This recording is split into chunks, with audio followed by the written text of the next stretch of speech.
நான் பெரிய ஒரு பக்திமான், எந்த நேரம் முன்சஃபில் தொழுவேன், அடிக்கடி ஹஜ்ஜிக்கு போவேன், உம்ராவுக்கு போவேன். ஆனால் நான் ஒரு பொறாமைக்காரன். என்ன பிரயோசனம்? நபி ஸல்லல்லாஹு அலைஹி வஸல்லம் அவர்கள் நல்ல பண்பாடுகள் அனைத்தையும் சஹாபாக்களுக்கு வலியுறுத்தினார்கள். அதே நேரத்தில் அசிங்கமான பண்புகள் அனைத்தையும் கடுமையாக எச்சரிக்கை செய்தார்கள். அந்த அடிப்படையில் அல்லாஹ்வுடைய தூதர் மிக கடுமையாக எச்சரிக்கை செய்த ஒரு பண்பு தான் பொறாமை என்கிற பண்பு. ஒரு சந்தர்ப்பத்தில் சஹாபாக்களிடத்தில் மேக்சிமம் பொறாமை இருக்கவில்லை. இருந்தாலும் அவர்களை பார்த்து சொன்னார்கள், தப்ப இலைக்கும் தாஉல் உமமி கப்லக்கும், உங்களுக்கு முன்னால் இருந்த சமூகங்களுக்கு வந்த நோய் உங்களுக்கும் வருகிறது என்றார்கள். உங்களுக்கு முன்னால் இருந்த சமூகத்து மக்களுக்கு வந்த நோய் உங்களுக்கும் வருகிறது. என்னது? அல் ஹஸது வல் பக்தா, பொறாமையும் குரோதமும் என்றார்கள். உண்மையிலே சஹாபாக்கள் மிக நெருக்கமாக இருந்தவர்கள், அன்போடு இருந்தவர்கள். அவர்கள் விட்டு கொடுப்பதற்கும் மன்னிப்பு கேட்பதற்கும் அடுத்தவர்களுக்காக துஆ செய்வதற்கும் தயங்காதவர்கள். ஆனால் அந்த சஹாபாக்களை பார்த்து அல்லாஹ்வுடைய தூதர் சொல்லுகிறார்கள், தப்ப இலைக்கும் தாஉல் உமமி கப்லக்கும், உங்களுக்கு முன்னால் இருந்த சமுதாயத்தினர்களுக்கு வந்த நோய் உங்களுக்கும் வருகிறது. இந்த நோய் வந்தால் உங்களை அழித்து விடும், உங்களுடைய மார்க்கத்தை அழித்து விடும், உங்களை அழித்து விடும் என்று சொல்கிறார்கள். உண்மையிலே இந்த ஹதீஸை அன்று அல்லாஹ் ரலியல்லாஹு அன்ஹும் வரது அன் என்று குர்ஆனில் சிலாகித்து சொன்ன சஹாபாக்களுக்கு அல்லாஹ்வுடைய தூதர் சொல்கிறார்கள். இன்று சொல்வதாக இருந்தால் நிலைமை என்ன என்று யோசித்து பாருங்கள். ஒரு கவலையான சமுதாயத்தில் நாம் வாழ்ந்து கொண்டிருக்கிறோம், சோதனையான சமுதாயத்தில் வாழ்ந்து கொண்டிருக்கிறோம். நபி ஸல்லல்லாஹு அலைஹி வஸல்லம் அவர்கள் எச்சரிக்கை செய்த அவ்வளவு நோயும் நம்மளை ஆக்கிரமித்து தொழுகிறோம், அந்த நோய் இருக்கிறது. நோன்பு பிடிக்கிறோம், அந்த நோய் இருக்கிறது.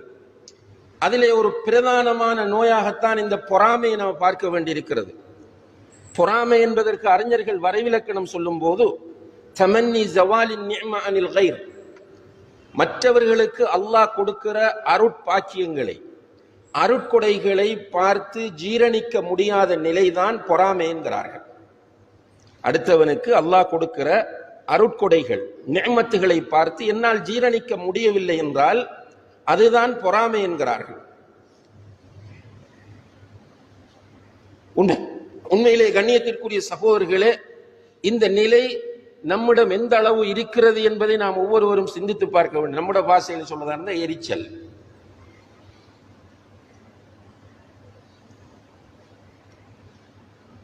ஒரு சகோதரனுக்கு அல்லாஹ் கொடுக்கிற நிஅமத்தை பார்த்து சகித்துக் கொள்ள முடியாத மனநிலையில் தொழுகிறேன் என்றால், அல்லது தொழுது கொண்டு சகித்துக் கொள்ள முடியாத மனநிலையோடு தான் இன்னும் வாழுகிறேன் என்றால் என்ன அர்த்தம் அதற்கு? அல்லாஹ்விடத்தில் முதலிலே பாவம் நடைபெற்றது பெருமையாலும் பொறாமையாலும் தான். முதல் இப்லீஸ் பாவம் செய்ததற்கு காரணம் அவனிடத்தில் வந்த பெருமையும் பொறாமையும் தான். உலகத்திலே பூமியிலே நடந்த முதல் பாவம் கொலை.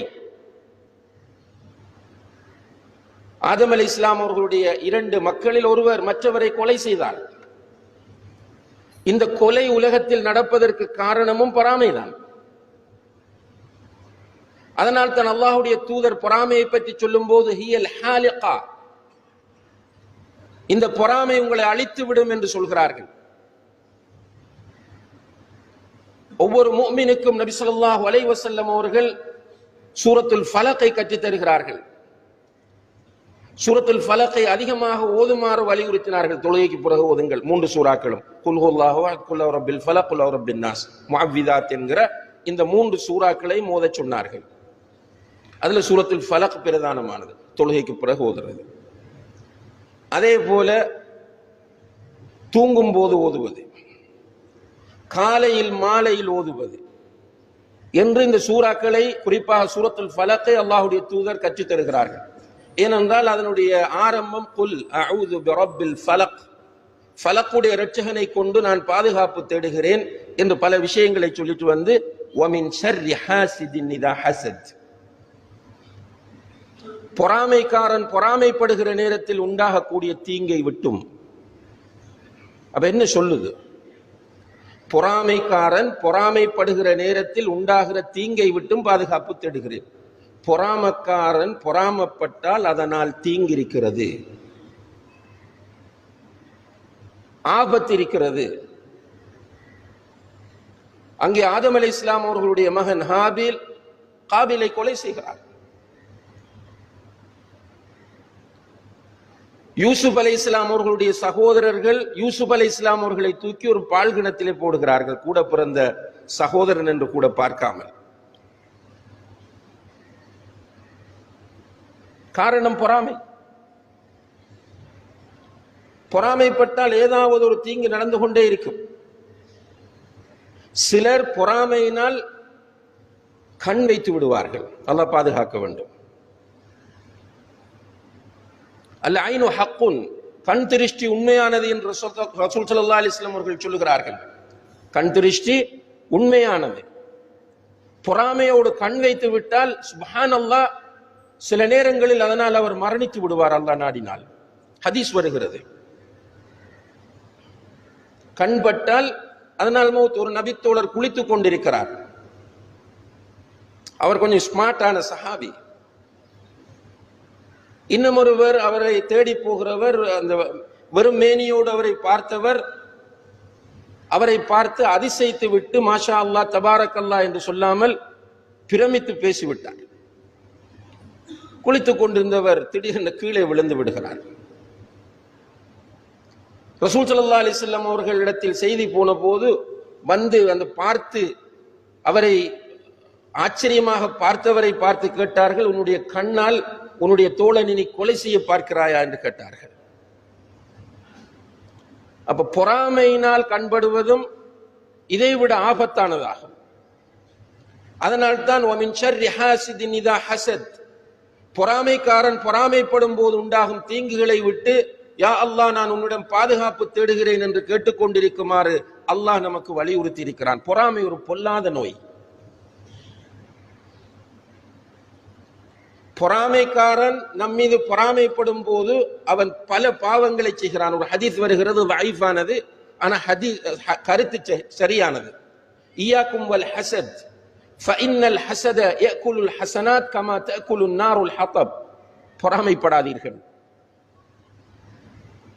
நீங்கள் மற்றவர்கள் மீது பொறாமைப்படுவதை நான் உங்களுக்கு எச்சரிக்கை செய்கிறேன். ஏனென்றால் பொறாமை என்பது உங்களுடைய நன்மைகளை எல்லாம் அழித்துவிடும்.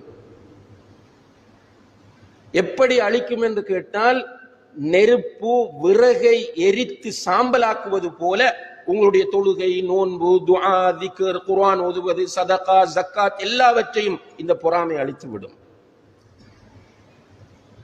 பொறாமைப்படுகிறவன் நிச்சயமாக சதி செய்யக்கூடியவனாக இருப்பான். ஏதோ ஒரு கோணத்தில் அவனுக்கு வயிற்றெரிச்சல் இருந்து கொண்டே இருக்கும். பொறாமைப்படுகிறவன் அவதூறு சொல்லுவான். என் மீது ஒருவனுக்கு பொறாமை என்றால் என்னிடம் இருக்கிற விஷயங்கள், இல்லாத விஷயங்களை எல்லாம் பேசிக்கொண்டே இருப்பான். அந்த நேரத்தில் என் மீது பொய்களை அவன் அவிழ்த்து விட்டு கொண்டே இருப்பான். யாராவது என் மீது பொறாமைப்படக்கூடியவன் யாராவது என்னை குறை சொல்வதை கண்டால் மகிழ்ச்சி அடைவான், அவனுக்கு சப்போர்ட் பண்ணுவான், அவனை உசுப்பேத்துவான். அதனால் வருகிற விளைவுகளுக்கு இவனும் பங்கு அவனும் பங்காகிறான். பொறாமைக்காரன் பொய் சொல்லுவான், பொறாமைக்காரன் அவதூறு சொல்லுவான், பொறாமைக்காரன் கொலை செய்வதற்கும் தயங்க மாட்டான். அதனால்தான் அல்லாஹ்வுடைய தூதர் பொறாமைப்படாதீர்கள், பொறாமை உங்களுடைய நன்மைகளை எல்லாம் அழித்துவிடும் என்று சொன்னார்கள். அதே நேரத்தில் பொறாமைப்படுகிற யாரும் இந்த உலகத்தில் சந்தோஷமாக இருக்க மாட்டார்கள். அவன் எப்போதுமே மன உளைச்சலுக்கு உள்ளாகி கொண்டே இருப்பான். யார் மீது பொறாமைப்படுகிறானோ அவனை கண்டால் அவனுக்கு தூக்கம் வராது. அவனை பார்த்து விட்டான் என்றால் அன்று முழுக்க அவன் தூங்க மாட்டான். அவனுடைய பெயர் கேட்டால் அவனால் தாங்க முடியாது. இப்படியான ஒரு பொல்லாத நோய்தான் இந்த பொறாமையாகும். நபி ஸல்லல்லாஹு அலைஹி வஸல்லம் அவர்கள் இந்த பொறாமையை மிக அதிகமாக சஹாபாக்கள் மத்தியிலே எச்சரிக்கை செய்தார்கள். மஸ்ஹர் ரமலான் 2026 இன்றைய நாளுக்கான கேள்வி: அறிஞர்கள் பொறாமைக்கு வழங்கியுள்ள வரைவிலக்கணம் என்ன? கேட்கப்பட்ட கேள்விக்கான சரியான பதிலினை உமது பெயர், முகவரி மற்றும் தொலைபேசி இலக்கம் என்பவற்றுடன் 07026555658 எனும் தொலைபேசி இலக்கத்திற்கு வாட்ஸ்அப் செய்து வெற்றியாளர்களாக மாறுங்கள்.